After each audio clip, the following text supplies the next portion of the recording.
Reparlons de l'usine de Berlin. Un projet de contrat entre Tesla et le syndicat des eaux du Brandenburg passe mal auprès des citoyens, qui vont peut-être passer à la caisse à cause de Tesla au niveau des factures d'eau. Tesla, accusé de bénéficier d'un contrat d'eau sur mesure dans le Brandenburg, se retrouve au centre d'une polémique. Alors que les taxes gelées pour le constructeur pourraient peser sur les clients locaux, la grogne monte chez les associations et les citoyens. Dans le Brandenburg, l'eau, précieuse ressource, devient ainsi un enjeu économique et politique. Après des mois de négociations, le syndicat des eaux communales entre le WSE semble avoir trouvé un terrain d'entente avec Tesla, constructeur de véhicules électriques et acteur industriel majeur de la région. Mais cet accord conclu lors d'une assemblée de marathon des maires locaux cache mal son lot de controverses. Thomas Krieger, président de l'assemblée, et maire.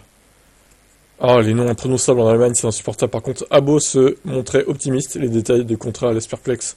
Tesla, qui avait été épinglé plus tôt dans l'année pour dépassement des seuils de substances nocives dans les eaux usées, obtient désormais des limites plus larges pour l'azote. Une décision qui pour beaucoup ressemble à un passe-droit. C'est le cas, on va pas se mentir, c'est le cas.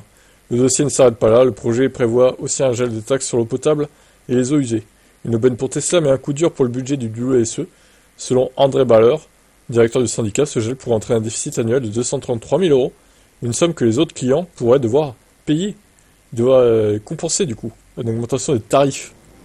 Alors que le syndicat des eaux ne peut légalement opérer à perte, affirme le média allemand Stern, ce manque à gagner pourrait être une véritable bombe à retardement pour les habitants.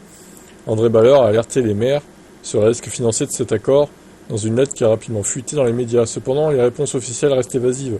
Thomas Krieger a balayé les accusations en affirmant que Tesla avait validé les grilles tarifaires, mais n'a pas détaillé comment ces engagements se traduisent sur le contrat final. Quant à Ralf Steinbrück, maire de Schreneich, et seul élu à avoir répondu directement, il a pris soin de rester flou, tout en reconnaissant implicitement que Tesla pouvait bénéficier de conditions spécifiques. Les associations de citoyens de protection de l'environnement sont montées au créneau. Parmi elles, l'Association pour la nature et le paysage du Brandenburg n'a pas mâché ses mots. Elle a déposé plainte pénale pour prise d'avantage dans l'exercice de ses fonctions contre un maire impliqué.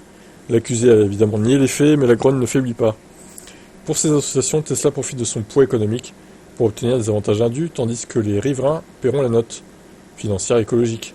Les suspicions d'intérêt personnel ne font qu'amplifier la méfiance, d'autant que les maires n'ont pas pris peine de vérifier si l'un d'eux détenait des actions Tesla, selon leur propre déclaration. Ouais, alors là, par contre, si effectivement il y en a qui possèdent des actions Tesla, niveau conflit d'intérêt, on est bien là. On est très très très très bien. Bon, bah, j'espère pour eux qu'ils vont pas payer trop cher de plus. Après, si sur l'année c'est genre 10 euros, bon. Par contre, si ça commence à faire 80-100 euros sur une année, ça commence à faire beaucoup là. Je sais pas quelle est l'ordre de grandeur de ce qu'ils vont payer plus.